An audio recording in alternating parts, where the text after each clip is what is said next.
Hello friend, welcome to my YouTube channel MK chemistry. आज हम calculus series में बात करेंगे चैप्टर 2 के पार्ट डी की, जो मैंने डिवाइड किया था ए बी सी डी करके। उसमें आज हम डिस्कस करेंगे पार्ट डी को।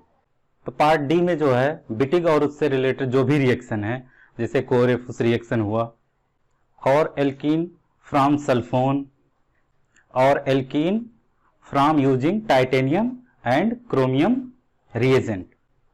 जो सल्फोन से हमारा एल्कीन बनता है उसमें जूलिया ओलिफिनेशन रिएक्शन है और रामबर्ग बैकुंड रिएक्शन है, जो कि बहुत इंपॉर्टेंट है। और टाइटेनियम एंड क्रोमियम बेस्ड जो रिएजेंट हैं उसमें टैब रिएजेंट है, ओसीमा लम्बार्डो रिएजेंट है, टकेसी टकीडा रिएक्शन है और टाकिया एल्केनाइलेशन रिएक्शन है। ये नेट के लिए बहुत ही इंपॉर्टेंट टॉपिक है। इसमें से हमेशा 10 to 15 मार्क्स आता है। तो इस पूरे लेक्चर को आप देखिए और अगर कोई भी डाउट है तो आप कमेंट बॉक्स में हमसे पूछ सकते हैं। इस लेक्चर में आपको बहुत कुछ सीखने को मिलेगा, तो इस लेक्चर को आप पूरा देखिए और अगर कोई भी डाउट है तो आप उसको कमेंट बॉक्स में हमसे पूछिए, हम उसको डिस्कस करेंगे। और इसमें मैंने बहुत सारी मैकेनिज्म डिस्कस की है, हर एक रिएक्शन की कैसे कैसे होता है, तो वो सब आपको पूरा समझ में आएगा। और अगर आप हमारे चैनल पे नए हैं तो इसको सब्सक्राइब कर लीजिए, क्योंकि केमिस्ट्री से रिलेटेड ऐसी वीडियो आती रहेंगी। और अगर ये वीडियो आपको अच्छी लगे तो आप इसको शेयर जरूर करिए, ताकि ज़्यादा से ज़्यादा लोगों तक ये पहुँचे। तो चलिए देखते हैं। तो चलिए शुरू करते हैं चैप्टर 2 का पार्ट डी, जो मैंने डिवाइड किया था part A, part B, part C. तो उसी में आज हम डिस्कस करेंगे पार्ट डी को। तो पार्ट डी में बहुत सारे रिएक्शंस हैं, मेनली विटिग रिलेटेड रिएक्शन है और एल्कीन फ्रॉम सल्फोन है और एल्कीन्स यूजिंग टाइटेनियम और क्रोमियम रिएजेंट। मतलब टाइटेनियम और क्रोमियम रिएजेंट को यूज करके कैसे एल्कीन बनेगा। इसमें बहुत सारे रिएक्शन है जो विटिग रिएक्शन से रिलेटेड है। उसमें एक आता है कोरेफुस रिएक्शन और एक आता है हॉर्नर वुडवर्ड इम्सन रिएक्शन। और जो एल्कीन फ्रॉम सल्फोन है इसमें दो रिएक्शन है, जूलिया ओलिफिनेशन रिएक्शन और रामबर्ग बैकुंड रिएक्शन। और जो टाइटेनियम और क्रोमियम को यूज करके जो रिएजेंट बनते हैं वो टैब रिएजेंट है और ओसीमा लैम्बार्डो रिएजेंट है और टकीसी टकीडा रिएक्शन है और टाकिया एल्काइलेशन है। ये सारे रिएक्शन हम आज इसमें डिस्कस करेंगे। ये लेक्चर बहुत ही इम्पोर्टेंट है, इसलिए आप इसको पूरा देखिए और अगर कुछ ना समझ में आता है तो आप उसको कमेंट बॉक्स में पूछ सकते हैं हमसे, हम उसका एप्रोप्रिएट आंसर देंगे। तो सबसे पहले हम लोग विटिग रिएक्शन देखते हैं। इसमें क्या होता है, मेनली एल्डिहाइड या कीटोन को ये कन्वर्ट करता है एल्कीन में। ये एल्डिहाइड और कीटोन को कन्वर्ट करता है एल्कीन में, जो विटिग रिएजेंट होता है। सबसे पहले जॉर्ज विटिग ने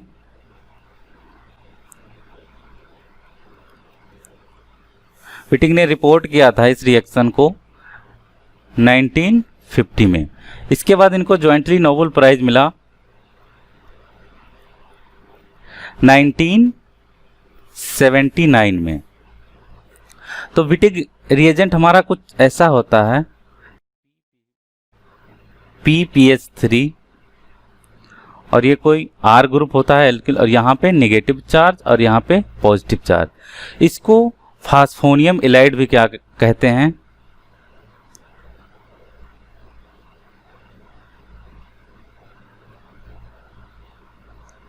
इसको फास्फोनियम इलाइड भी कहते हैं। ये रिजोनेंस स्टेबलाइज होता है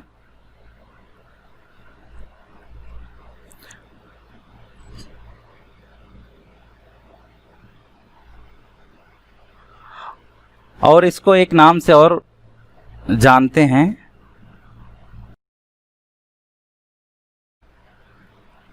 एल्कली डीन फास्फोरेन।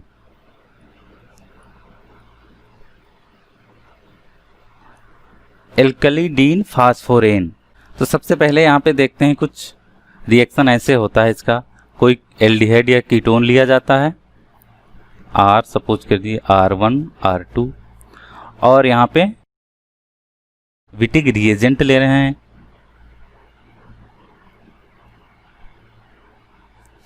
PPH3, यहाँ पे कोई R3 है, A निगेटिव और ये पॉजिटिव। इसके बाद ये कन्वर्ट हो जाएगा PPH3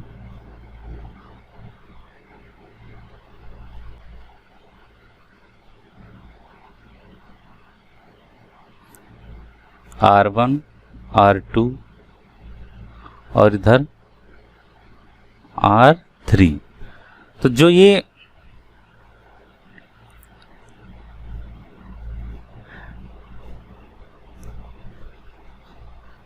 इसके बाद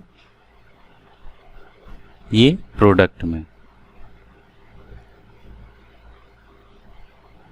इधर H। अब देखिए ये जो 4 मेंबर ट्रांजिशन स्टेट बनी, क्या बनी? 4 मेंबर। ये जो 4 मेंबर ट्रांजिशन स्टेट बनी इसको कहते हैं ऑक्सा फास्फेटेन। क्या कहते हैं?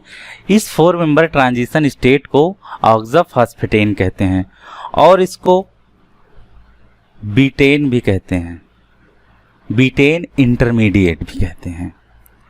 और यही जो फर्स्ट स्टेप होता है addition of carbonyl and Wittig reagent का, यही क्या होता है? रेट डिटर्मिनिंग स्टेप होता है। और एक्चुअली ये हमने सिंपल ऐसे अटैक करवा दिया। एक्चुअली एक ट्रांजिशन स्टेट के थ्रू चलिए विटिक रिएजेंट कार्बोनिल कंपाउंड पे अटैक करता है।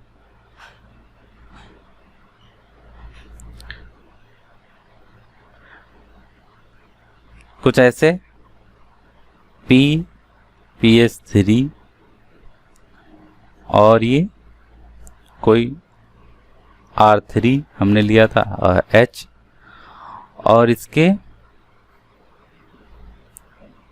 R2 R1, ये ऑक्सीजन फास्फोरस का बॉन्ड बन रहा है, ये ब्रेक हो रहा और ये बॉन्ड फॉर्म हो रहा है।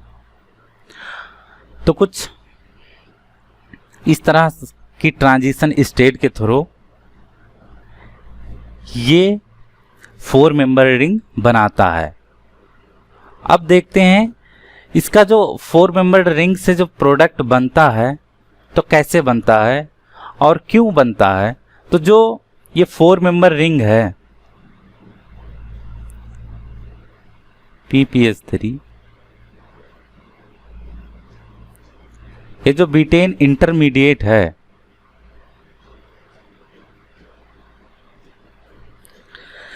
ये ऐसे कुछ बनता है, ये बॉन्ड ब्रेक होता है और ये बॉन्ड ब्रेक होता है।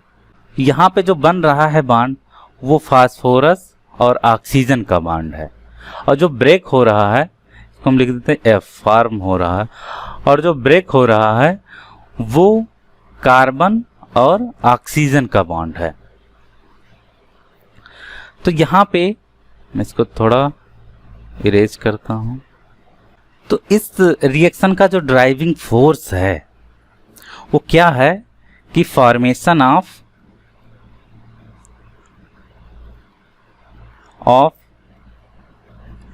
वेरी स्ट्रॉन्ग, क्या? वेरी स्ट्रॉन्ग, बहुत मजबूत फास्फोरस ऑक्सीजन का बॉन्ड बन रहा है, फास्फोरस ऑक्सीजन का। क्यों? क्योंकि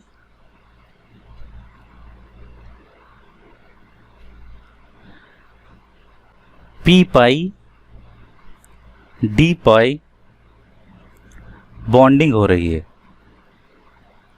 किसकी? पी पाई किसका है? तो जो पी पाई है ऑक्सीजन का है और जो डी पाई है वो कार्बन का है। डी पाई है वो फास्फोरस का है। अब अगर हम इसका ऑर्बिटल बना के दिखाएं तो कुछ ऐसा बनेगा, जैसे जो 2p है वो कुछ ये है, इसका 2p ऑर्बिटल ऑक्सीजन का, और जो डी पाई है वो कुछ, अगर डी पाई जो ऑर्बिटल होगा तो कुछ ऐसे होगा, डी ऑर्बिटल ऐसे होता। तो जो इसकी ओवरलैपिंग होगी वो बहुत स्ट्रांग होती है, क्योंकि ये जो डी पाई वाला बॉन्ड है ये थोड़ा सा बाइस्ड होता है इस साइड में, तो जो 2p का जो ऑर्बिटल होता है इससे बहुत स्ट्रांग बॉन्डिंग करता है, डी पाई पी पाई। तो जो डी पाई पी पाई बॉन्डिंग हो रही, इसकी वजह से फास्फोरस और ऑक्सीजन का बॉन्ड स्ट्रांग बन रहा है। इस वजह से ये जो बीटेन इंटरमीडिएट है या 4 मेंबर ऑक्साफॉस्फेटेन इंटरमीडिएट है, ये इजिली ब्रेक हो जाता है और प्रोडक्ट में कन्वर्ट हो जाता है। अब यहाँ देखिए, ये मैं लिख रहा हूँ एक विटिग रिएजेंट।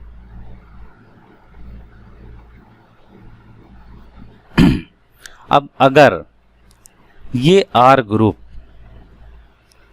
क्या हो, कोई इलेक्ट्रॉन विड्रॉइंग ग्रुप हो, जैसे CHO या COT ET एस्टर हो, या फिर नाइट्रो हो, या CF3 हो,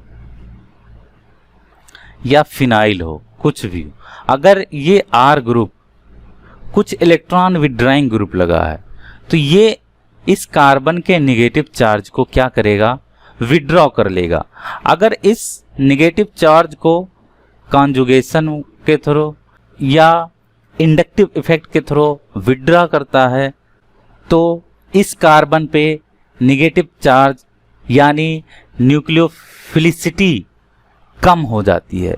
जब न्यूक्लियोफिलिसिटी कम हो जाएगी तो ये आसानी से रिएक्ट नहीं करेगा, आसानी से अटैक नहीं करेगा कीटोन या एल्डिहाइड पे, तो इसको हम कहते हैं मोर स्टेबलाइज।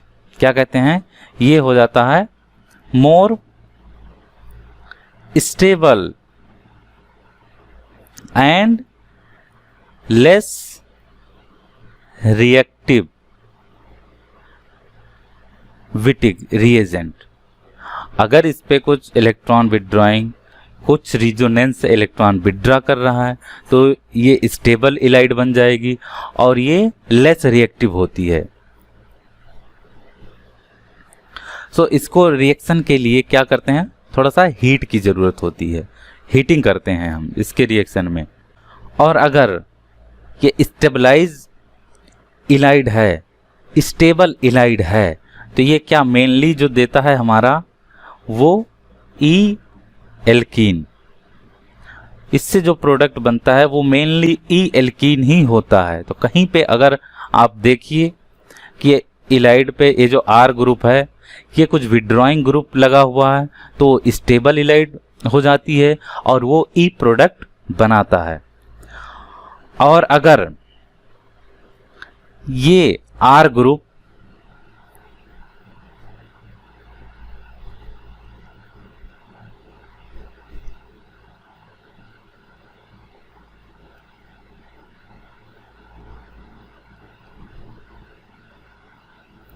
अब ये R ग्रुप अगर इलेक्ट्रॉन डोनेटिंग है, क्या है, इलेक्ट्रॉन डोनेटिंग ग्रुप है,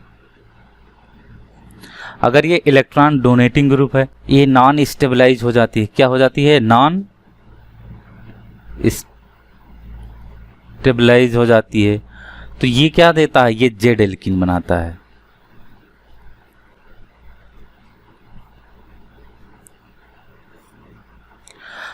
तो जो हमारा स्टेबल विटिग होता है वो ई एल्कीन प्रोडक्ट देता है और जो नॉन स्टेबलाइज विटिग होता है वो जेड एल्कीन प्रोडक्ट देता है। ये हमें यहाँ से याद रखना है, ध्यान में रखना है कि जो अगर आर ग्रुप कुछ विड्रॉइंग है तो वो क्या कर रहा है, उसके नेगेटिव चार्ज को विड्रॉ कर ले रहा है, तो वो स्टेबल हो जा रहा है, तो वो ई एल्कीन देगा। और अगर कुछ डोनेटिंग ग्रुप लगा हुआ है तो वो जेड एल्कीन देगा। अब डोनेटिंग ग्रुप में कुछ भी हो सकता है, इथाइल भी हो सकता है, एमी को भी हम काउंट कर लेंगे। तो ऐसा कुछ मतलब डोनेटिंग ग्रुप लगा हुआ है तो ये नॉन स्टेबलाइज हो जाता है और ये जेड एल्कीन देता है। चलिए देखते हैं एग्जाम्पल। यहां पे देखिए एस्टर है, उस आर ग्रुप की जगह पे क्या है, एस्टर है। ये क्या हो गया, यहां से नेगेटिव चार्ज विड्रॉ कर लेगा, ये स्टेबल इलाइड हो गया। जब स्टेबल इलाइड हो गया तो क्या, ई प्रोडक्ट दिया, ई एल्कीन। ये भी एस्टर है, यहां पे भी। अब यहां पे ई जेड तो हम काउंट नहीं कर सकते क्योंकि यहाँ पे और कोई सब्स्टिट्यूएंट नहीं, यहाँ पे दोनों सेम है, तो यहाँ पे कुछ ऐसा प्रोडक्ट बन गया। देखिए हीटिंग सब में है, हीटिंग सब में है क्योंकि थोड़ा लेस रिएक्टिव हो गया। इसको रिएक्शन कराने के लिए थोड़ा हीट चाहिए, थोड़ा सा सुस्त हो गया है, इसको हीट करोगे तो थोड़ा जल्दी वर्क करेगा, इसीलिए इसमें हीटिंग की जरूरत होती है। यहां पे भी देखिए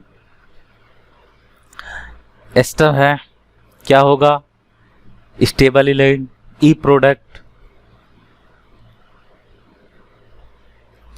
यहां पे देखिए ये स्टेबलाइज इलाइड नहीं है, ये नॉन स्टेबल इलाइड है, इसलिए यहां पे देखिए जेड प्रोडक्ट बन रहा है और कुछ इसमें है नहीं।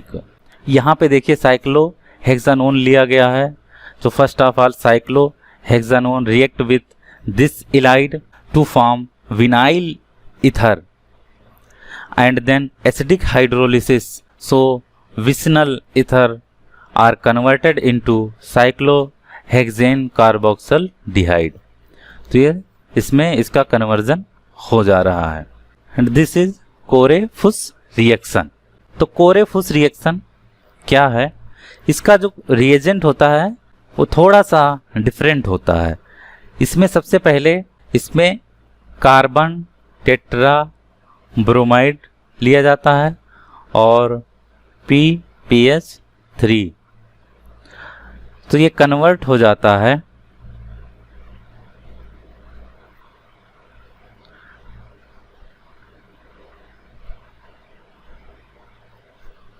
यही है हमारा कोरेफुस रिएजेंट, यही है हमारा कोरेफुस रिएजेंट। तो इसकी मैकेनिज्म देख लेते हैं। सबसे पहले क्या होता है कि कार्बन टेट्रा ब्रोमाइड जो है, कार्बन टेट्रा ब्रोमाइड, इस पे PPH3 अटैक करेगा ब्रोमीन पे और ये बॉन्ड ब्रेक हो जाएगा। तो जो बनेगा हमारा C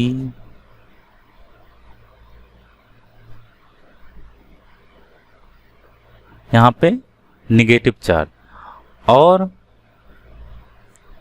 BrPPH3 ये पॉजिटिव।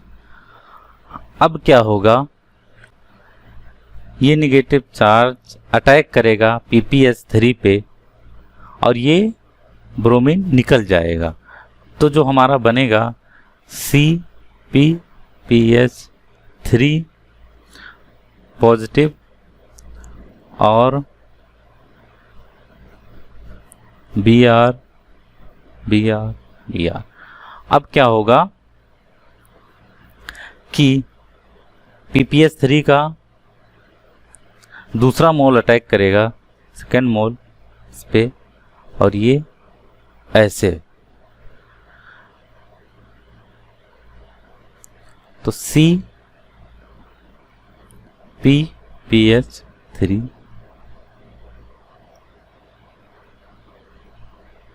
तो ये हमारा बन गया, प्लस बनेगा Br2 PPH3। तो ये हमारा बन गया कोरेफुस रिएजेंट, यही है हमारा कोरेफुस रिएजेंट। अब यहाँ पे देखिए कार्बन टेट्रा ब्रोमाइड लिया गया है और ट्राइफिनाइल फॉस्फीन लिया गया इन प्रेजेंस ऑफ जिंक। तो ये सबसे पहले तो कन्वर्ट हो जाएगा कोरेफुस रिएजेंट में। कोरेफुस रिएजेंट क्या होता है? PPH3।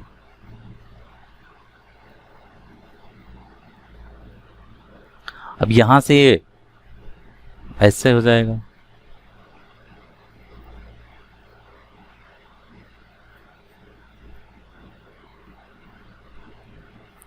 अब ये अटैक करेगा एल्डिहाइड पे, 4 मेंबर रिंग बन के ब्रेक हो जाएगा। तो हमारा जो प्रोडक्ट बनेगा वो कुछ ऐसा ही बनेगा ना।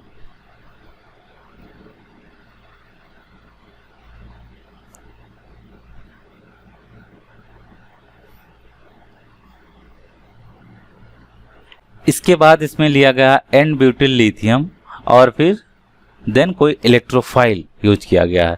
तो अगर इस पे हम ब्यूटिल लिथियम, अगर हम इसको ब्यूटिल लिथियम से ट्रीट करेंगे तो क्या होगा? सबसे पहले यहाँ पे एक हाइड्रोजन है तो ये इसको अब्स्ट्रैक्ट करेगा। तो जब इसको अब्स्ट्रैक्ट करेगा तो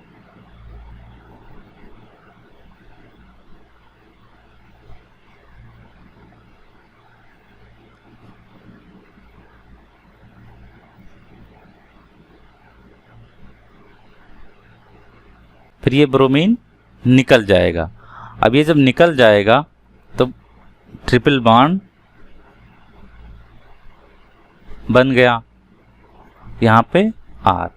इसके बाद क्या होगा? लिथिएशन हो जाएगा इस ब्रोमीन का।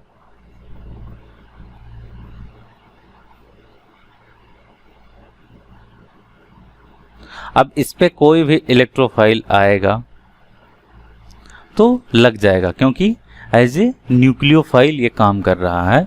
तो यहां से ऐसे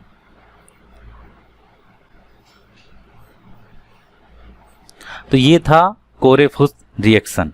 यहां देखिए इंट्रामॉलिक्यूलर विटिग रिएक्शन हो रहा है, आसानी से ये बन जाएगा। अब यहां देखिए the simplest Wittig reagent 61 methylene triphenyl phosphorane does not easily react with unreactive substrate। Unreactive substrate कौन कौन से हैं? कुछ हिंडर्ड कीटोन या फिर इपॉक्साइड, जैसे कि ये हिंडर्ड कीटोन है। तो उस पे क्या होता है?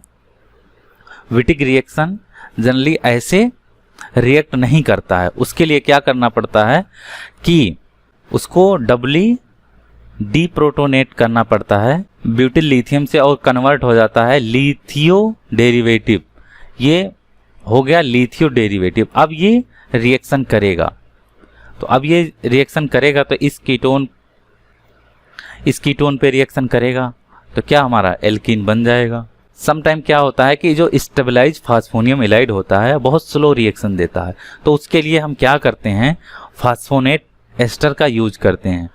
और जब फास्फोनेट एस्टर का यूज करते हैं तो उसी को हम कहते हैं हॉर्नर वुडवर्थ इमोन्स रिएक्शन।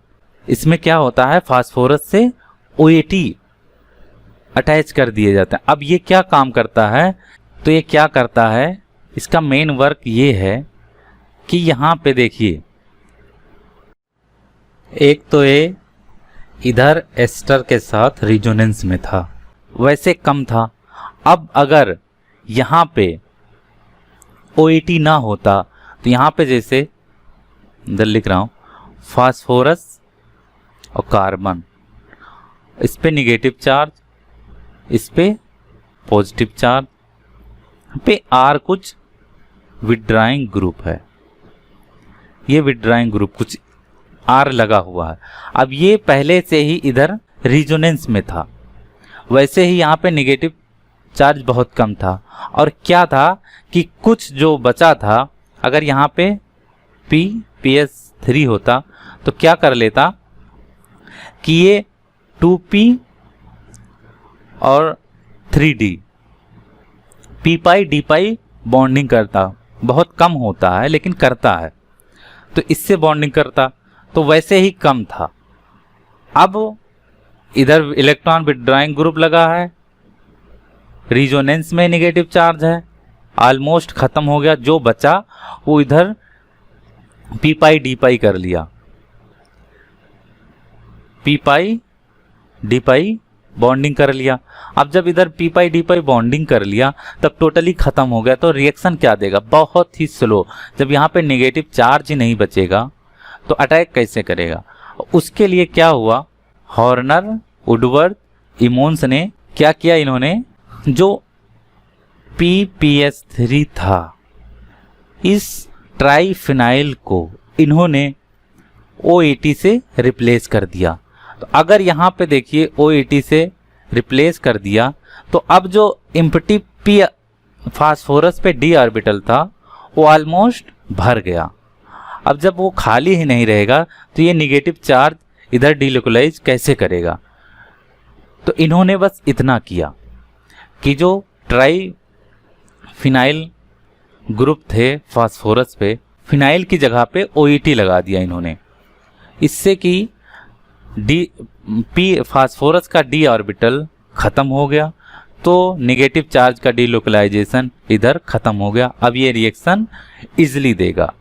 यही है हॉर्नर, वुडवर्थ, इमोन्स, इलाइड या रिएक्शन, कुछ भी कह लो। अब यहाँ पे देखिए बेस यूज किया, सोडियम हाइड्राइड, प्रोटॉन एब्स्ट्रैक्ट करेगा, इसके बाद ये कीटोन पे अटैक करेगा, through 4 member transition state this product will form, और यहाँ पे इसका वाटर सॉल्युबल बाई प्रोडक्ट बन गया। जो विटिग रिएक्शन था सिंपली, और हॉर्नर, वुडवर्थ, इमोन्स रिएक्शन या हॉर्नर, वुडवर्थ, इमोन्स, इलाइड, उसमें क्या डिफरेंस है, क्या क्या इसमें हुआ वो हम इसमें देखते हैं।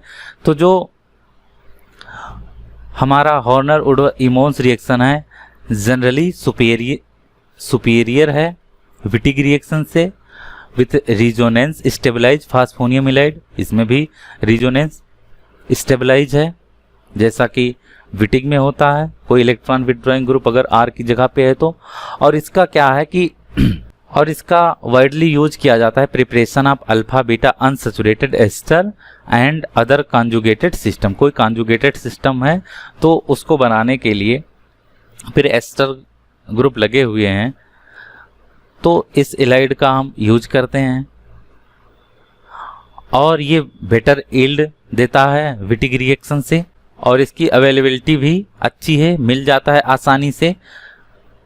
और जो इसका बाई प्रोडक्ट बनता है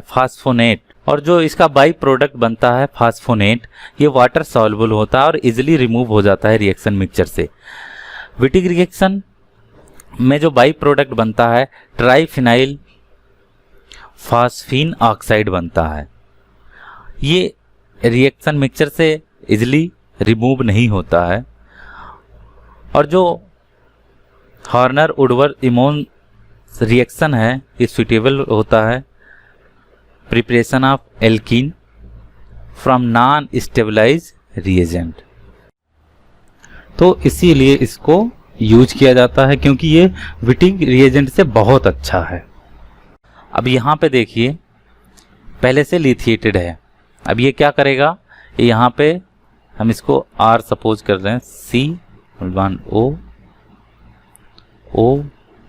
COMe, ये R कर दिए, और इसको हम कर देते हैं CH2OMe का होल ट्वाइस, यहाँ पे नेगेटिव चार्ज है। अब ये अटैक किया तो क्या होगा, कुछ ऐसा बन जाएगा, R तो है ही पहले से, CH2POMe का होल ट्वाइस, और यहाँ पे OMe, फिर ये नेगेटिव चार्ज डीलोकलाइज होगा और ये OMe निकल जाए। अब क्या बनेगा, ऑक्सीजन RCH2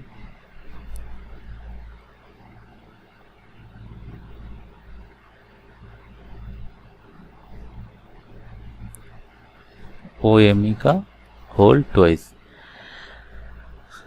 ये इतना बन गया फर्स्ट स्टेप में।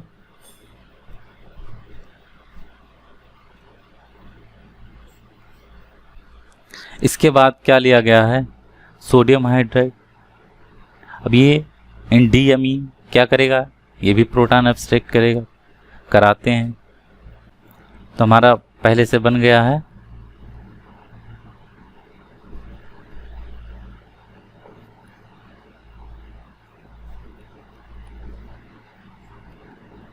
यहाँ से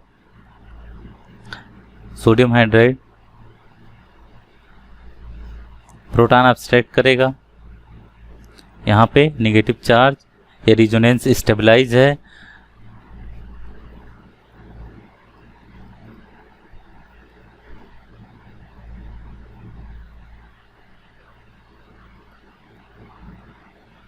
इसको हम R ही लिख रहे हैं।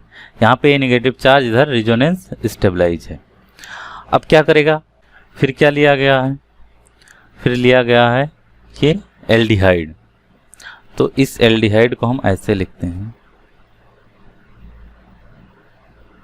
कर देते हैं R2।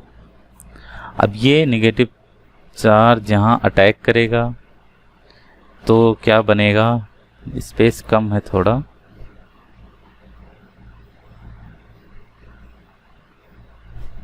हमारा बनेगा P11O OMe का होल ट्वाइस R, यहाँ से O नेगेटिव और फिर R2। अब ये ऑक्सीजन और फास्फोरस का क्या बनाएगा, 4 मेंबर रिंग बनाएगा। इसके बाद ये ब्रेक हो जाएगा, तो जो बनेगा ऐसा कुछ बनेगा। अब ये E बना या Z बना, यहाँ से हम देख सकते हैं कि इलाइड कैसी है, स्टेबलाइज है या नॉन स्टेबलाइज है। अगर स्टेबलाइज इलाइड है तो E बनेगा, नहीं तो Z बनेगा।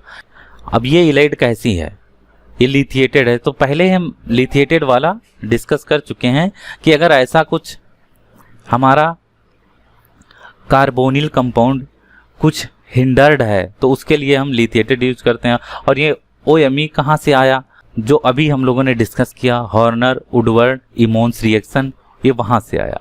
तो ये मतलब अच्छी इलाइड है, तो ये इस कन्वर्जन के लिए गुड इलाइड है। अब यहाँ पे देखिए, यहाँ पे भी क्या बनेगा, स्टेबलाइज इलाइड है, हमारा जो बनेगा वो E प्रोडक्ट ही बनेगा। सिंपल देखिए और टिक करिए, कुछ नहीं है। एक बार थोड़ा सा कॉन्सेप्ट समझ लीजिए, इसके बाद आप टिक करते रहिए। स्टीले and जेनारी showed that high selectivity for the Z alkene could be obtained by using bis trifluoro ethyl phosphonate ester। अगर ट्राईफ्लोरो इथाइल फास्फोनेट एस्टर हम यूज करेंगे तो क्या देगा, ये सेलेक्टिवली जेड एल्कीन हमारा बनाएगा और कुछ नहीं बना। किसी से भी रिएक्शन करा दोगे ये जेड एल्कीन ही बनाएगा। एक इसका अल्टरनेट जो मेथड बनाया आंडो ने, उन्होंने क्या किया, OPH कर दिया, OMe OAT, और यहाँ पे जो अभी आप देख रहे थे ट्राईफ्लोरो करके था, उसकी जगह पे इन्होंने क्या किया, OPH कर दिया। और ये भी सेलेक्टिवली क्या देता है, जेड एल्कीन देता है। तो ये सब हमको ध्यान में रखना है। ये रिसर्च पेपर हैं एक्चुअली, इनका बहुत सारा डिस्क्रिप्शन हम लोग नहीं कर सकते हैं, क्योंकि ना तो कहीं दिया गया है, और जो रिएक्शन होता है वो बता के नहीं होता है। रिएक्शन पहले हो जाता है, फिर उसको हम आइडेंटिफाई करते हैं क्या बना है।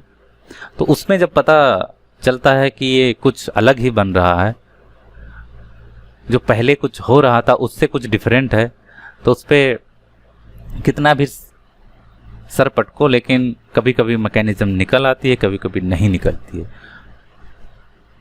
तो ये वैसा ही कुछ है जिसको ध्यान में रखना है कि अगर ऐसा कुछ OPS, ओ फिनाइल या ट्राईफ्लोरो करके कुछ ऐसा लिया गया है, ये बल्कि ग्रुप ट्राईफ्लोरो इथाइल, तो ये हमारा जेड एल्कीन ही बनाते हैं।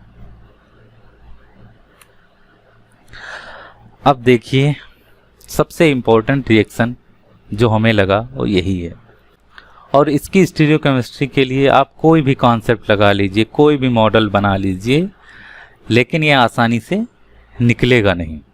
और इसके लिए मैं सबसे अच्छा एक ट्रिक बताऊंगा, उसी से ये सॉल्व होगा। यहाँ पे देखिए सबसे पहले ब्यूटिल लिथियम लिया गया है, तो ये इस प्रोटॉन को अब्स्ट्रैक्ट करेगा, यहाँ पे नेगेटिव आ जाएगा, OL आ जाएगा। इसके बाद ये RCHO एल्डिहाइड पे अटैक कर रहा है, और ये एंटी एल्कोहल बन रहा है इस OPH के रिस्पेक्ट में। इसके बाद क्या हो रहा है, सिन एलिमिनेशन हो रहा है इन presence of base sodium hydride in DMF, और मेरा प्रीडोमिनेंटली सेलेक्टिवली क्या बन जा रहा है, जेड एल्कीन बन जा रहा है, जेड एल्कीन बन जा रहा है। इसके बाद में एक दूसरा रिएक्शन इधर पे ब्यूटिल लिथियम सेम, इसमें एस्टर लिया गया, और इसके बाद यहाँ पे ये कीटोन बन गया। अब इस कीटोन का इन्होंने रिडक्शन कराया सोडियम बोरोहाइड्रेट से, तो यहाँ पे सिन डाइऑल बना, और ये यहाँ पे जो ये एंटी डाइऑल था, इसका अगर हम इस एल्कोहल का अगर हम ऑक्सीडेशन करवा दें तो हमारा कुछ ये बन जाएगा कीटोन। तो यहाँ पे इस ग्रुप को हम मान लेते हैं कि ये एवब है, जैसा कि यहाँ पे था एवब।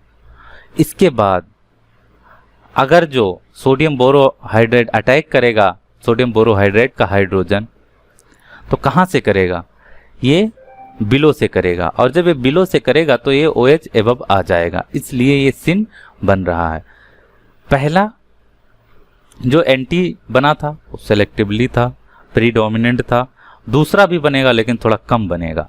तो यहाँ पे ये सिन बना, और जब सिन ये बन गया, इसके बाद सोडियम हाइड्रेट NDMF से ट्रीट करोगे तो ये सिन है ऑलरेडी, तो इसकी ये R और ये R में कोई चेंजेस नहीं आएगा, पहले से ही सिन है, एवब एवब दोनों है, तो दोनों क्या होंगे, रिमूव हो जाएंगे और हमारा E एल्कीन बन जाएगा।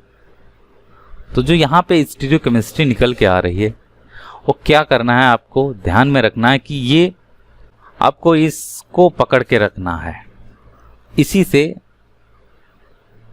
आप आगे बढ़ सकते हैं।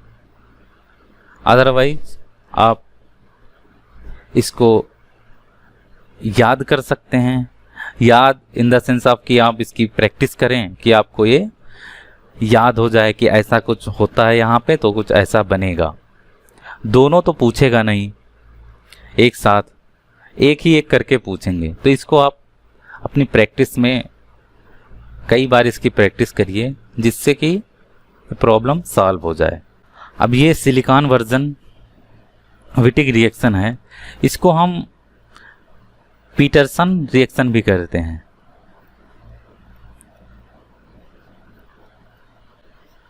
पीटरसन रिएक्शन भी कहते हैं। तो सबसे पहले यहाँ पे देखिए सिलिकॉन के पास क्या है, d ऑर्बिटल है, एम्प्टी है, और यहाँ से क्या लिया गया है, पोटेशियम हाइड्राइड लिया गया है, ये प्रोटॉन रिमूव करेगा OH का, यहाँ पे निगेटिव आएगा। इसके बाद क्या हो जाएगा कि ये सिन एलिमिनेशन करता। अब ये हमेशा सिन ही एंटी एलिमिनेशन नहीं करता है।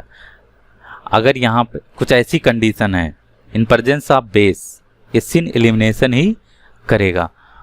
तो जब सिन एलिमिनेशन करेगा, ये ऐसा है O नेगेटिव SiMe3 और यहाँ पे इसका d ऑर्बिटल, ये यहाँ अटैक कर देगा। तो ये ऐसे ऐसे और यहाँ पे हमारा एल्कीन बन जाएगा।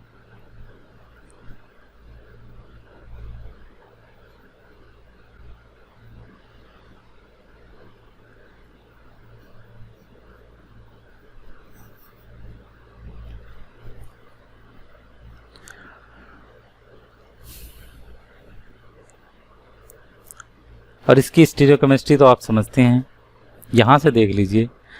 जो मैंने बताया था, जो उस ये बिलो रहेगा तो ये उस साइड रहेगा, अपोजिट साइड में रहेगा डबल बॉन्ड के, और ये अबव है तो ये अपनी साइड रहेगा। तो ऐसा कुछ बन गया। अब यहाँ पे देखिए, यहाँ पे क्या लिया गया है, यहाँ पे एसिड लिया गया है, एसिडिक कंडीशन। एसिडिक कंडीशन में क्या होगा, अभी तक सिन एलिमिनेशन हो रहा था, अब क्या होगा, अब एंटी एलिमिनेशन होगा। तो एंटी एलिमिनेशन के लिए क्या होगा, इस OH को इसके एंटी जाना होगा। अब इसके एंटी जाने के लिए क्या करना होगा, अब इस फॉर्म में तो एंटी बन नहीं सकता, तो हम इसको इस फॉर्म में एंटी बनाएंगे प्लेन में लाके। अब अगर ये प्लेन में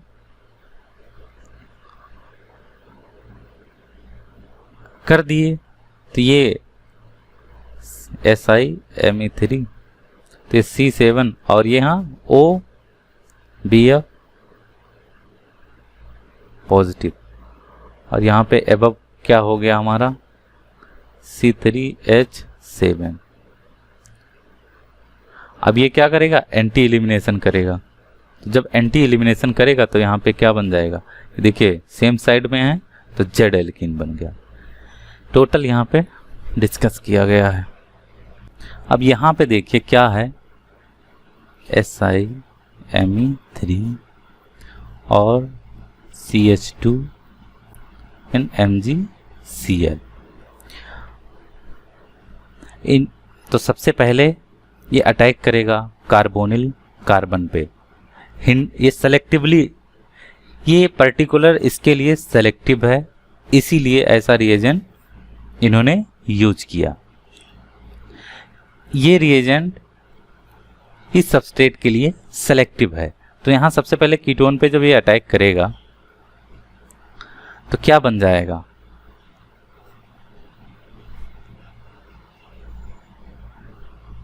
वो नेगेटिव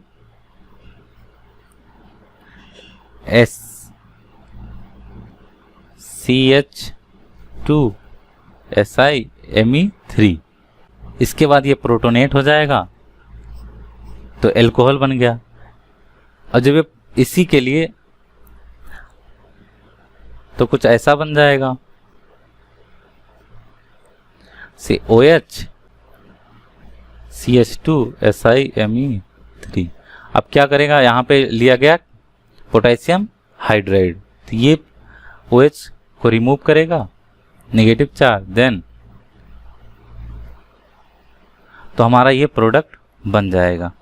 तो सबसे पहले हम देखते हैं यहाँ पे मैग्नीशियम इन ईथर और हीट कर दिया गया तो क्या बनाएगा, यहाँ से ग्रिग्नार्ड रिएजेंट बनाएगा। ऐसे बन गया MgCl SiMe2 PH C5 something. इसके बाद यहाँ पे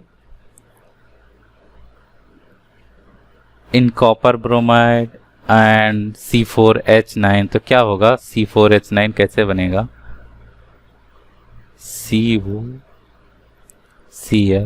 C4H9। तो यहाँ से ये ग्रिग्नार्ड रिएजेंट अटैक करेगा और ये क्लोरीन निकल जाएगा। तो अब जो बनेगा वो ऐसा ही कुछ बन गया ना, कीटोन C4H9 SiMe2PH और यहाँ से C5H9, कुछ यही बन गया ना। इसके बाद क्या हो रहा है, मिथाइल लिथियम का अटैक हो रहा है इस कार्बोनिल कार्बन पे। फिर यहाँ पे कुछ स्टीरियोकेमिस्ट्री आ रही है, यही इसमें इंपॉर्टेंट है, देखना है कि कैसे इसकी स्टीरियोकेमिस्ट्री ये आ रही है। तो चलिए ड्रा करते हैं। सबसे पहले इसको हम रिमूव इरेज कर लेते हैं। इसके बाद में अपना हम फेल्किन मॉडल ड्रा करेंगे। क्रैम्स रूल और फेल्किन मॉडल पे एक हमारा लेक्चर है, आप उसको देख सकते हैं। उसको देखने के बाद आपको कोई कंफ्यूजन नहीं रहेगा, कभी भी कोई भी प्रॉब्लम होगी आप तुरंत उसको सॉल्व कर सकते हैं, कर लेंगे।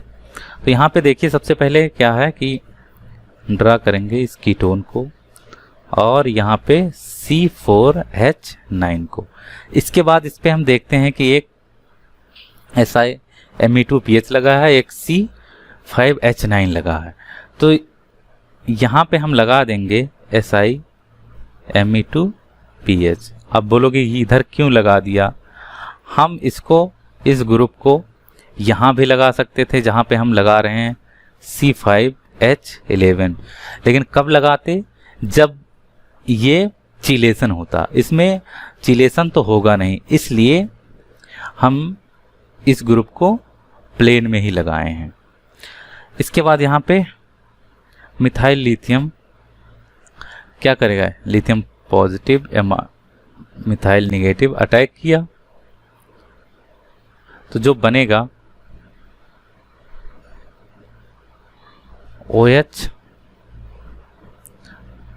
मिथाइल जो अटैक किया है और यहाँ से C4H9 और यहाँ से SiMe2PH और यहाँ पे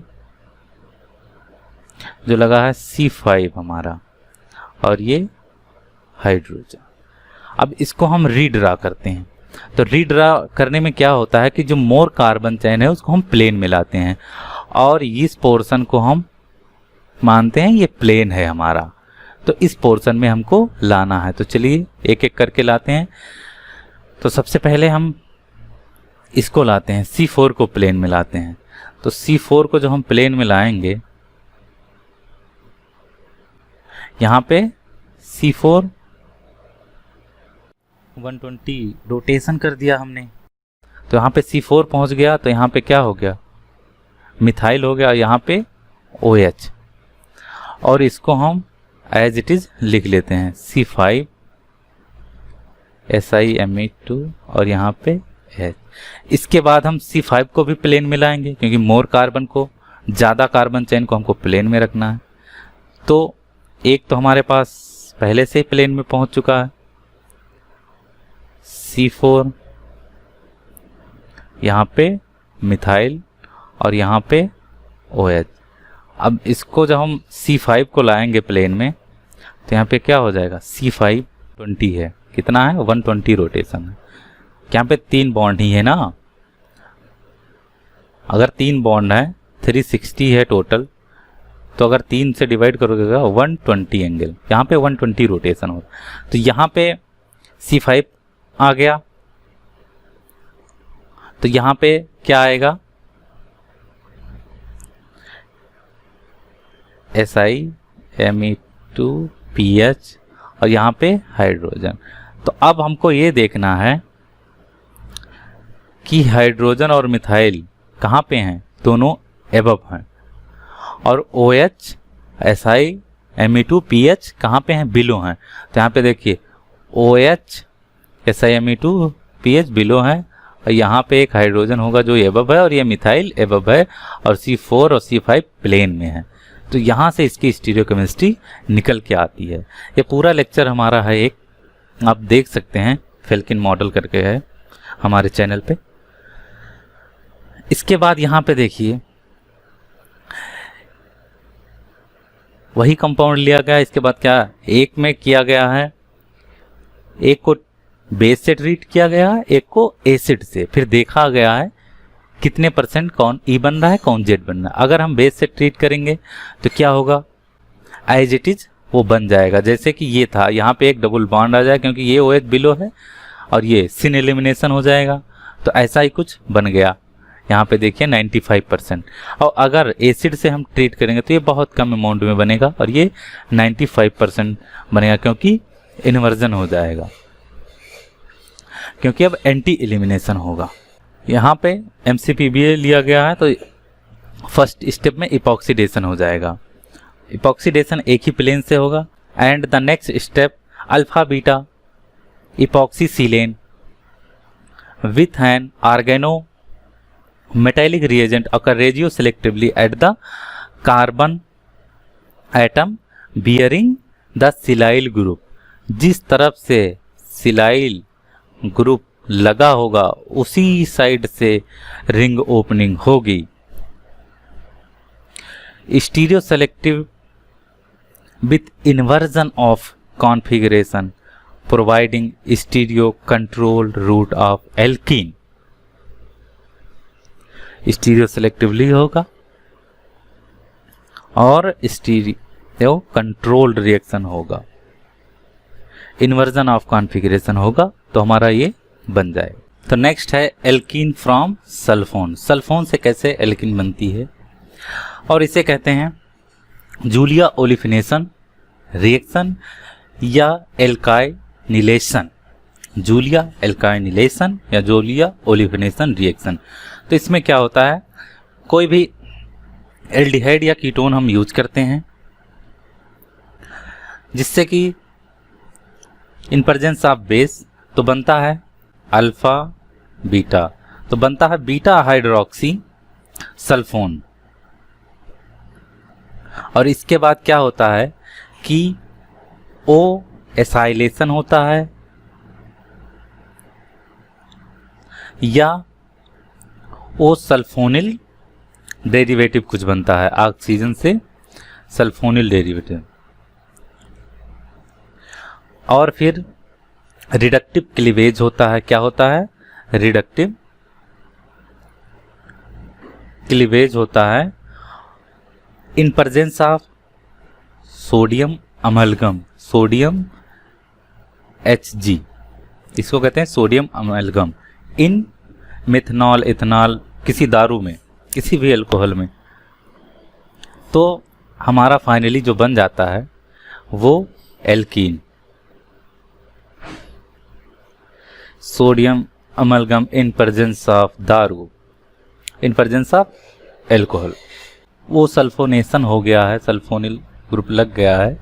इसके बाद क्या होगा, सोडियम अमलगम के प्रेजेंस में ये दोनों बॉन्ड ब्रेक हो जाएंगे और हमारा क्या बन जाएगा, एल्कीन बन जाएगा। तो यहाँ पे देखिए कुछ ऐसा होता है इन प्रेजेंस ऑफ सोडियम अमलगम। यहाँ पे पहले डिसोसिएट हो जाता है और इसका और कार्बीन का जनरेशन होता है। इसके बाद ये कार्बीन अपना इलेक्ट्रॉन पेयर OAC की एंटी बॉन्डिंग में डालता है और OAC निकल जाता है। पे क्या बन जाता है, एल्कीन बन जाती है। कुछ ऐसा होता है। अब यहाँ पे देखिए पहले ब्यूटिल लिथियम लिया गया है, क्या करेगा, प्रोटॉन अपस्ट्रेट करेगा। कहाँ से करेगा, तो यहाँ पे है प्रोटॉन, इसको अपस्ट्रेट करेगा। इसके बाद ये अटैक करेगा, कहाँ पे करेगा, एल्डिहाइड पे करेगा। इसके बाद एसिटिक एनहाइड्राइड ओ एसाइलेशन होगा, इन प्रेजेंस ऑफ सोडियम अमलगम क्या बनाएगा, एल्कीन बनाएगा। कैसी बनाएगा, ई एल्कीन बनेगा। और ये हमेशा क्या करता है, ई एल्कीन बनाता है। अब यहाँ पे देखिए जो हमारा सल्फोन है ये, इसको ट्रीट किया गया है ग्रिग्नार्ड रिएजेंट से इन प्रेजेंस ऑफ पैलेडियम कैटलिस्ट। तो अब ये क्या करेगा, ये सेलेक्टिवली हमें जेड एल्कीन देगा। क्या करेगा, सेलेक्टिवली जेड एल्कीन देगा और कुछ अमाउंट में हमको जो देगा वो ई एल्कीन देगा।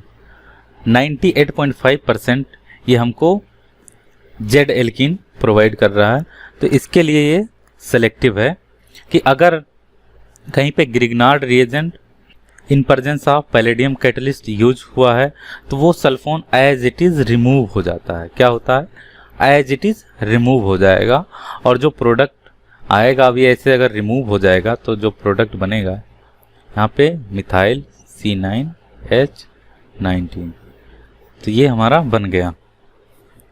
अब ये देखिए मॉडिफाइड जूलिया ओलिफिनेशन रिएक्शन है। मॉडिफाइड जूलिया ओलिफिनेशन रिएक्शन, इसमें जो हमारा बेस यूज किया गया है वो potassium hexamethyldisilazide use किया गया है। KHMDS ये क्या करता है? प्रोटॉन एब्स्ट्रैक्ट करेगा। कहाँ से करेगा? यहाँ पे है एक प्रोटॉन, यहाँ पे है एक प्रोटॉन, 2 प्रोटॉन है, इसको एब्स्ट्रैक्ट करेगा। इसके बाद क्या होगा? न्यूक्लियोफिलिक एडिशन होगा एल्डिहाइड पे, और इसके बाद इंटरमीडिएट थ्रो इंटरमीडिएट 77 SO2 निकल जाएगा और हमारा क्या बन जाएगा? ई एल्कीन बन जाएगा। तो यहाँ पे निगेटिव चार्ज था ये निगेटिव चार्ज अटैक किया सबसे पहले इधर इस कार्बन कार्बन डबल बॉन्ड के कार्बन पे, इसके बाद ये इधर डिलोकलाइज हो गया। अब फिर ये नाइट्रोजन से इलेक्ट्रॉन इधर डिलोकलाइज हुआ और ये ब्रेक हुआ और ये SO2 बन के निकल गया, तो हमारा ई एल्कीन बन गया। अब नेक्स्ट है रामबर्ग बैकुंड रिएक्शन या रीअरेंजमेंट। रामबर्ग बैकुंड रीअरेंजमेंट या रामबर्ग बैकुंड रिएक्शन, कुछ भी कह सकते हो। अब हम इसको रामबर्ग बैकुंड ही पढ़ेंगे, आपको जो पढ़ना है पढ़ लीजिए, उससे हमें कोई मतलब नहीं है। तो इसमें क्या होता है कि इंट्रामॉलिक्यूलर डिस्प्लेसमेंट होता है हाइलाइट का। तो यहाँ पे देखिए सबसे पहले क्या होता है, जैसे यहाँ पे है SO2,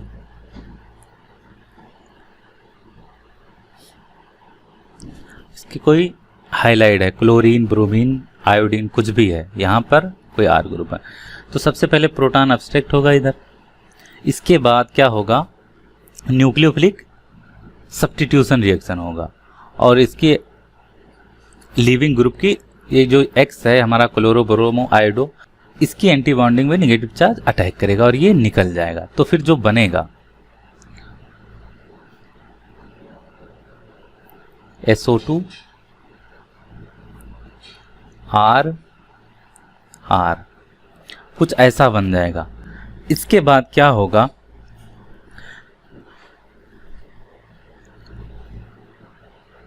और इसे कहते हैं ईपी सल्फोन। ये ईपी सल्फोन है जो ये बना, वो इसे कहते हैं ईपी सल्फोन। इसके बाद कैरूथर क्या लिखते हैं कि ये जो SO2 है,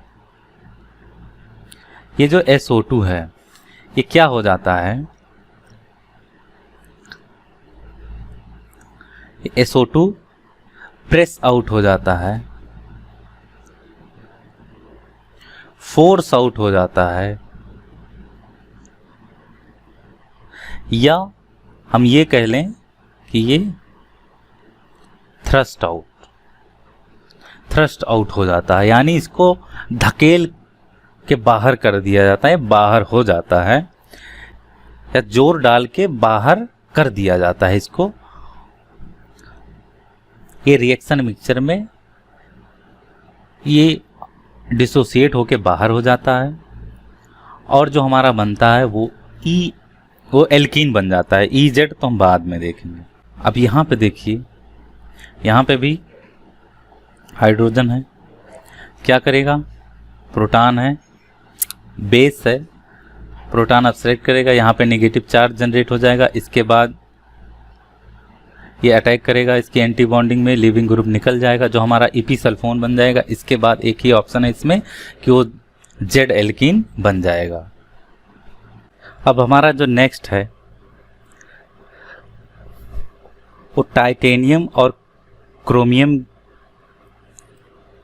की हेल्प से हमारा जो बन रहा है वो एल्कीन बन रहा है। अब सबसे पहले हम देखते हैं टाइटेनियम का। तो जो टाइटेनियम थर्ड होता है TiCl3 या और भी कुछ, वो कन्वर्ट होता है टाइटेनियम 0 में इन presence of lithium aluminium hydride या जिंक कॉपर या पोटेशियम और लिथियम, इनकी प्रेजेंस में टाइटेनियम 3 कन्वर्ट होता है टाइटेनियम 0 ऑक्सीडेज में। इसके बाद अगर कोई कीटोन है, जैसे हम इसको 2 इक्विवेलेंट यूज किए, तो ये क्या करेगा, और इस पे टाइटेनियम अच्छा 2 इलेक्ट्रॉन रिलीज किया, तो क्या बनेगा,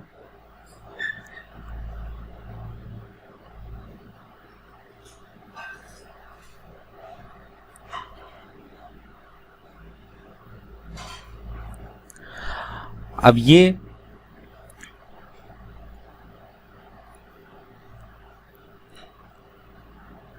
दोनों रेडिकल आपस में मिलके बॉन्ड बना लेंगे, तो कुछ ऐसा बन जाएगा।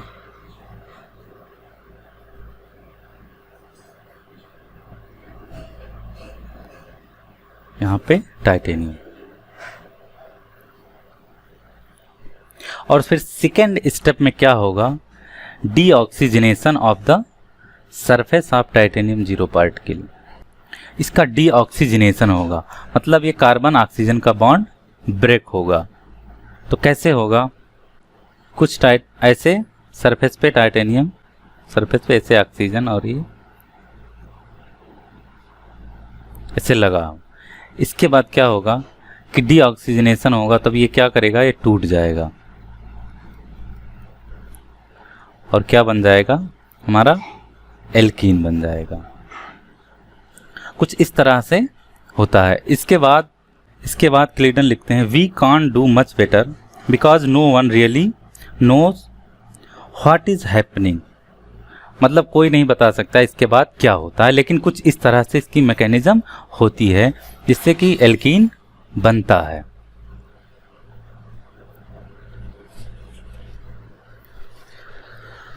अब देखिए,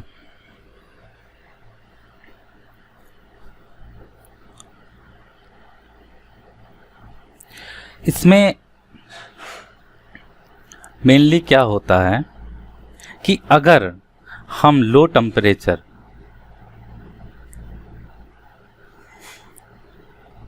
यूज कर रहे हैं या आरटी, लो टेम्परेचर या आरटी यूज कर रहे हैं, तो उसमें जो हमारा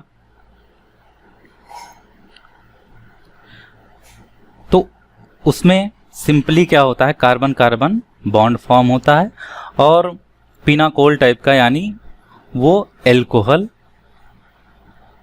बन जाता है, डाइऑल बन जाता है। अगर हम लो टेम्परेचर या आरटी पे रिएक्शन करते हैं तो डाइऑल बनता है, और अगर हम हाई टेम्परेचर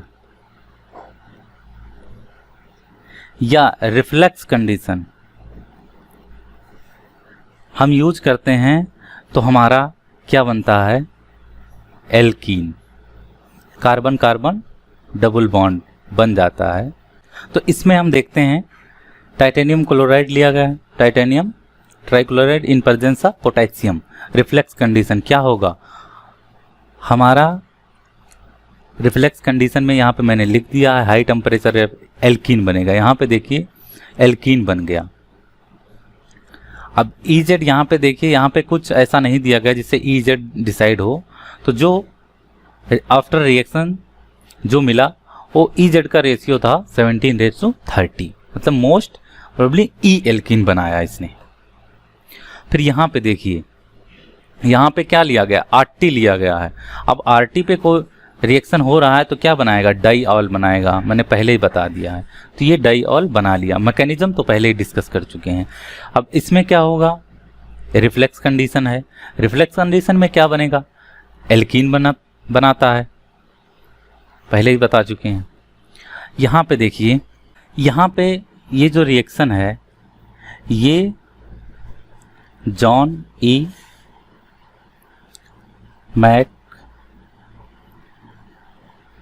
मैकमरी का है, जॉन ई मैकमरी का। इन्होंने एक मेथड डेवलप किया इस नेचुरल प्रोडक्ट की सिंथेसिस के लिए। तो ये सेलेक्टिवली अगर हम titanium trichloride in presence of lithium aluminium hydride और कुछ एस्टर है और कीटोन है, तो उसमें ये कीटोन रह जाता है। इन्होंने आफ्टर रिएक्शन ये पाया। तो इनका जो रिएक्शन था वो ये था कि एस्टर था, ये कीटोन था। इसके बाद इन्होंने टाइटेनियम ट्राइक्लोराइड और लिथियम एल्युमिनियम हाइड्राइड इन बाद में इन्होंने वर्कअप किया था। तो उनको कुछ ऐसा मिला था, ये वहीं से एज इट इज उठा के कैरुथर ने इसमें रख दिया है।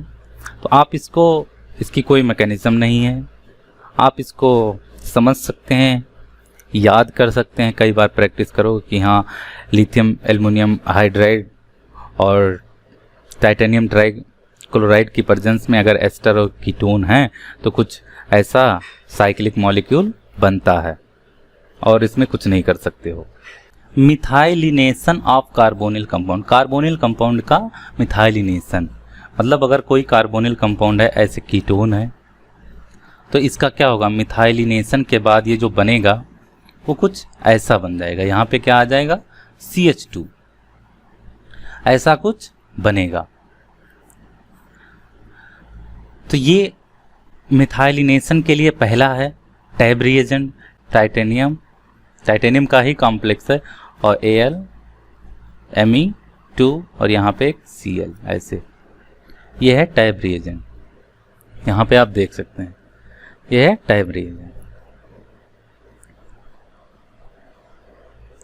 अब यहाँ पे देखिए टैब रिएजेंट यूज किया गया और टैब रिएजेंट क्या करता है, मिथाइलिनेशन करता है, यानी ये कीटोन को, ये ऑक्सीजन को हटा के CH2 कर देगा। क्या करेगा, इसको रिप्लेस करके CH2 कर देगा बस, और कुछ नहीं करेगा। तो ये बन गया। अब देखिए दूसरा है Oshima Lombardo reagent. Another reagent for the methylenation of aldehyde और ketone is the Oshima Lombardo reagent. ये क्या है, टाइटेनियम टेट्राक्लोराइड और जिंक CH2 या फिर इसको हम ऐसे कहते हैं CH2Br2। This reagent is non basic, ये नॉन बेसिक रिएजेंट है and can therefore advantages for base sensitive substrate. अगर कोई बेस सेंसिटिव सबस्ट्रेट है तो उसमें हम कीटोन को, इसको हम इस कीटोन के ऑक्सीजन को अगर हमें CH2 करना है तो हम ओसीमा लैम्बार्डो रिएजेंट का हम यूज करेंगे। ये है ओसीमा लैम्बार्डो रिएजेंट। अब यहाँ पे देखिए, यहाँ पे एक कीटोन है, यहाँ पे बहुत सारे ग्रुप लगे हुए हैं, इसमें कुछ कहीं हो सकता है, तो इसलिए इन्होंने ओसीमा लैम्बार्डो रिएजेंट यूज किया और ये CH2 में कन्वर्ट हो गया। मतलब इससे हम कुछ हायर एल्किल एनालॉग नहीं बना सकते, यानी हम उससे सिर्फ CH2 ही कर सकते थे। हम उससे CH2, CH और कोई R नहीं कर सकते थे। The alkylation of ester or amide has been found possible using the Osima-Lombardo condition in the presence of TEMDA, tetramethyl ethylene diamine। तो यहाँ पे देखिए ये RCH, यहाँ पे देखिए ओसीमा लैम्बार्डो रिएजेंट यूज किया गया है। तो हमारा अगर हम इसको ओपन करके लिखें तो कुछ ऐसा हो जाएगा। इसके बाद इसमें ओसीमा लैम्बार्डो रिएजेंट यूज किया गया है तो हमारा ये बन जा रहा है। और ये अगर हम इसका EZ का रेशियो देखें तो 98:8 है, मतलब जो Z बन रहा है वो बहुत ज़्यादा बन रहा है, Z की सिलेक्टिविटी है। अब एक होता है टकेसी टकीडा रिएक्शन। जो टकेसी टकीडा रिएक्शन है इसमें जनरली क्या होता है, SPH, S फिनाइल में 2 S फिनाइल होते हैं। इन दोनों S फिनाइल को रिमूव करके हमें क्या मिलता है, Z एल्कीन मिलता है। यही है टकेसी टकीडा रिएक्शन। अब ये यहाँ पे देखिए 2 फिनाइल थे, इन दोनों को रिमूव कर दिया गया और हमारा जो बन गया वो जेड एल्कीन बन गया। कैसे हुआ इसकी मैकेनिज्म देखते हैं। तो हम इसको डिस्कस करेंगे पाथ ए पाथ बी करके। तो जो पाथ ए है, सबसे पहले क्या होगा, जिस पे रिएजेंट अटैक करेगा तो जो सल्फर और कार्बन का बॉन्ड है वो ब्रेक होगा दोनों, और वहाँ से जनरेशन होगा कार्बिन का, कुछ इस टाइप का, टाइटेनियम Cp2। इसके बाद जब इस पे एडिशन होगा कीटोन या एल्डिहाइड का, तो कुछ ऐसा बन जाएगा 4 मेंबर ट्रांजिशन स्टेट। अब इसके बाद Cp2 टाइटेनियम ऑक्साइड यहाँ से रिमूव हो जाएगा और हमारा एल्कीन बन जाएगा। और अगर हम देखें दूसरा पाथ बी, तो इस बॉन्ड का ब्रेक होगा, हर जगह ब्रेक होता है, ये दोनों बॉन्ड ब्रेक होगा और यहाँ पे क्या लग जाएगा, टाइटेनियम SPH, और यहाँ पे भी टाइटेनियम Cp2SPH Cp2। इसके बाद जब होगा कीटोन का एडिशन, फिर ये इसका एडिशन होगा कीटोन पे, ऐसे कुछ। तो यहाँ से जो बनेगा O नेगेटिव, यहाँ पे टाइटेनियम Cp2SPH, और यहाँ से ये नेगेटिव बनेगा। इसके बाद यहाँ से हो लग जाएगा टाइटेनियम Cp2SPH। इसके बाद ये ब्रेक होगा ये बॉन्ड और ये टाइटेनियम ऑक्साइड बन के निकल जाएगा। तो हमारा क्या बन जाएगा, एल्कीन बन जाएगा। जो नेक्स्ट है टाकिया एल्केनाइलेशन रिएक्शन। इसमें क्या होता है, क्रोमिल क्लोराइड का यूज करते हैं। तो इसमें भी क्या बनता है, हमारा एल्कीन बनता है। अब ये कैसे बनता है, इसकी मैकेनिज्म हम देखते हैं। तो यहाँ पे क्रोमिल क्लोराइड का एडिशन हो रहा है मिथाइल ट्राई आयोडाइड पे। तो क्या बनाएगा, सबसे पहले आयोडीन निकल जाएगा, एक आयोडीन निकल जाएगा और 2 क्लोरीन, तो ये कॉम्प्लेक्स सेकंड बनाएगा CrCHI2। इसके बाद फिर दूसरा मॉलिक्यूल यूज होगा क्रोमिल क्लोराइड का, तो फिर क्या बनाएगा, कुछ CrCHI, ये क्रोमियम 3rd ऑक्सीडेशन स्टेट में होगा। इसके बाद अगर हम एल्डिहाइड से रिएक्शन कराएंगे, जैसे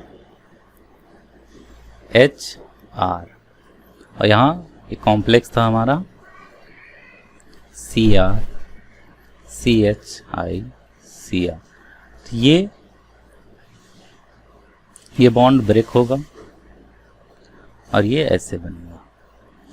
तो कुछ हमारा बन जाएगा OCr R, और यहाँ पे जो बनेगा CHI Cr 3rd, ऐसा कुछ बन जाएगा। इसके बाद इसका डिसोसिएशन हो जाएगा और हमारा जो बन जाएगा वो ई एल्कीन बन जाएगा। इसमें हमेशा ई एल्कीन बनती है। यहाँ पे भी देखिए ई एल्कीन बन गई।